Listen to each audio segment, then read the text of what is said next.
बिस्मिल्लाहिर्रहमानिर्रहीम अस्सलाम वालेकुम।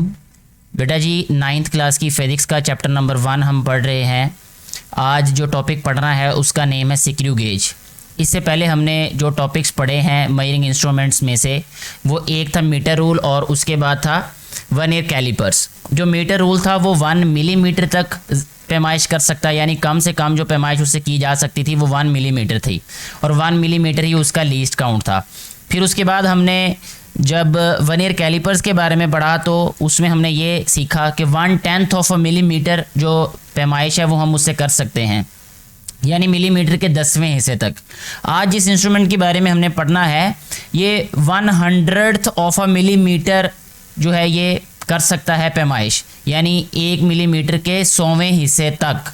यानी ये अगर हम उसकी मीटर रूल की बात करें या वन ईयर कैलिपर्स की बात करें तो उन दोनों से ज़्यादा एक्यूरेट है और उन दोनों से ज़्यादा छोटी मिकदार जो है उसको मेजर कर सकता है।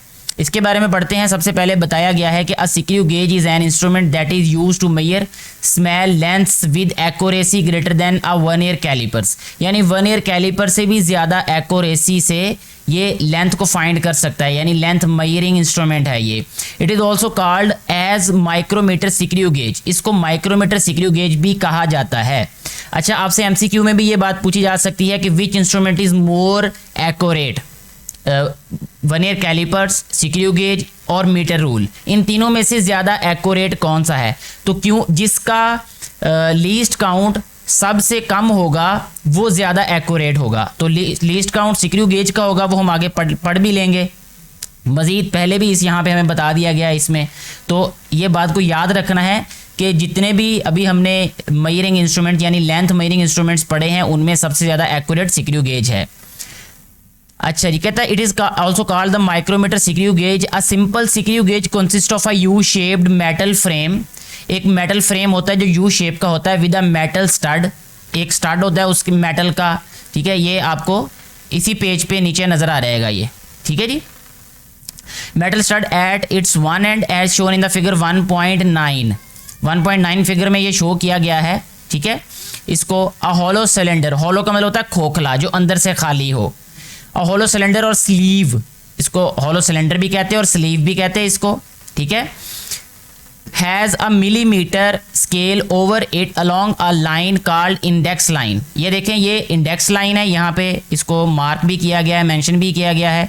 इसके ऊपर ये जो मेन स्केल भी लिखा हुआ है, इस पे मिलीमीटर ग्रेडिंग की गई है ये, ठीक है। जैसे ये 0, फिर 1, 2, 3, 4, 5, 6 और उससे आगे सो ऑन, वो इसके नीचे है ये, ठीक है, यानी वन ईयर स्केल के। फिर आगे हमें बताया जा रहा है कि a thimble has a threaded spindle inside it, ठीक है। जो थिम्बल है, ये वाला जो थिम्बल है, ये देखें यहाँ पे हमें दिखाया भी गया है, ये देखें ये वाला, इसको थिम्बल बोलते हैं इस वाले पार्ट को। अच्छा, इसमें क्या कहता है कि a thimble has a threaded spindle inside it as the thimble completes one rotation. जब इस थिम्बल को हम पूरा एक चक्कर घुमाएंगे, ठीक है, तो फिर क्या होगा, the spindle moves 1 millimetre along the index line. Index line इसको कह सकते हैं और इसको मेन स्केल भी कह सकते हैं, ठीक है।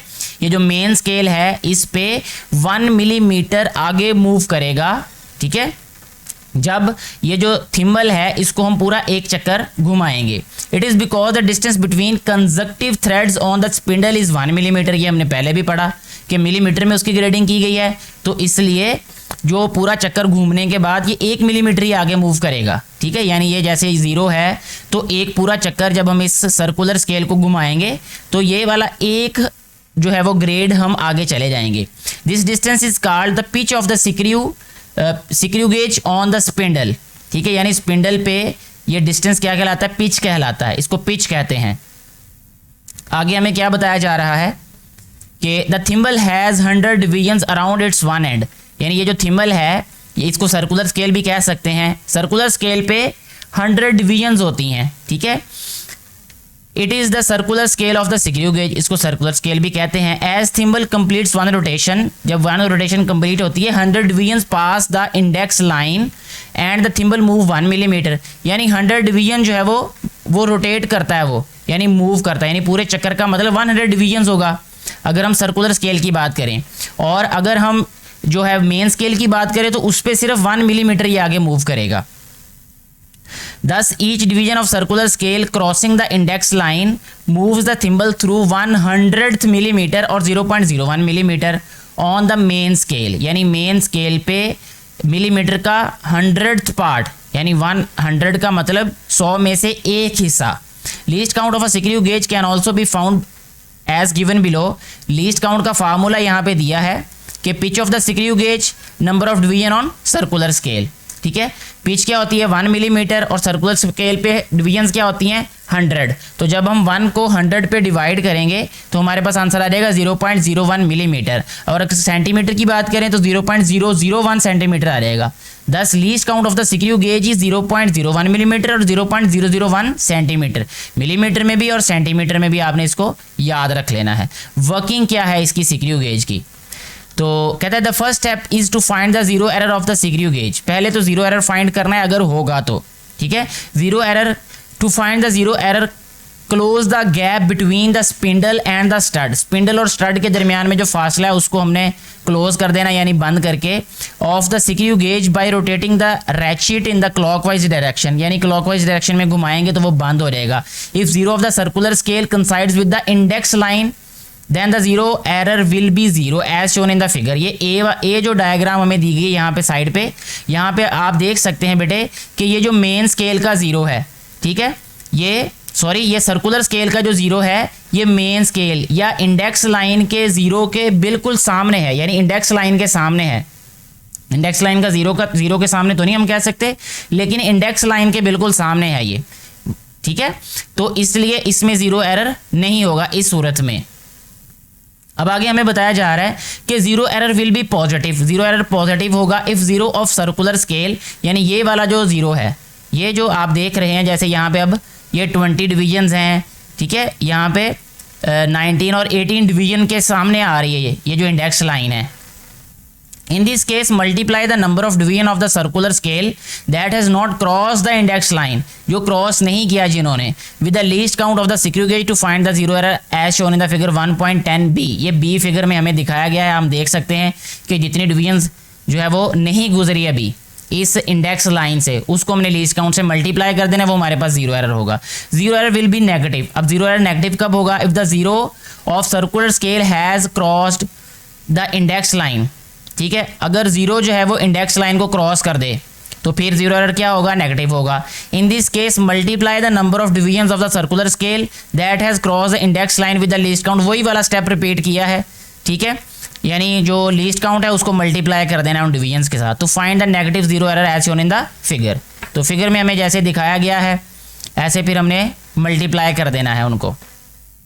अच्छा, अब देखें इसमें एक एग्जाम्पल दी है next, find the diameter of wire using a screw gauge, यानी हमने वायर का डायमीटर फाइंड करना है। The diameter of a given wire can be found as follow. सबसे पहले जो तरीका हमने पहले पढ़ा है उसी तरह करना है कि स्टड और स्पिंडल को बंद कर देना है, उसके दरमियान में हमने वायर को रख देना है।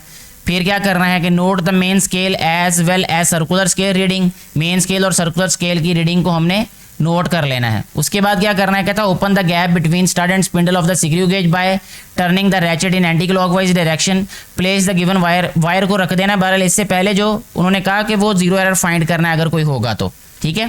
जीरो एरर फाइंड करने के बाद अगला काम ये है कि वायर को रख देना है दरमियान में। वायर को रखने के बाद फिर क्या करना है, note main scale as well as circular scale reading to find the diameter of the wire. Main scale और सर्कुलर स्केल रीडिंग को हमने नोट करना है। फिर कहता है apply zero correction to get the correct diameter. अगर जीरो एरर हुआ तो फिर जीरो करेक्शन उस पर अप्लाई कर देनी है। रिपीट स्टेप्स इनको रिपीट करना है, ठीक है, डिफरेंट प्लेसेस पे वायर को रख के। जीरो करेक्शन है, यहाँ पे जीरो करेक्शन कैसे करनी है इसमें, यानी कैसे अप्लाई करनी है। Closing the gap of the screw gauge. Main scale reading 0 millimetre है और सर्कुलर स्केल रीडिंग जो है वो 24 जो डिवीजन्स हैं वो उससे आगे गुजर चुकी हैं, तो उसको लीस्ट काउंट से मल्टीप्लाई किया तो हमारे पास आ गया 0.24 मिलीमीटर इसका जीरो एरर। जीरो करेक्शन क्या होगा, उसके साथ नेगेटिव अप्लाई कर देंगे। डायमीटर वायर कितना है वायर का, वो देखा मेन स्केल पे रीडिंग 1 मिलीमीटर था, ठीक है। उसके बाद नेक्स्ट पेज पे उन्होंने बताया है कि सर्कुलर स्केल पे क्या रीडिंग थी 85 डिवीजन, उसको जो है वो लीस्ट काउंट से मल्टीप्लाई किया तो हमारे पास ये रीडिंग आ गई 0.85।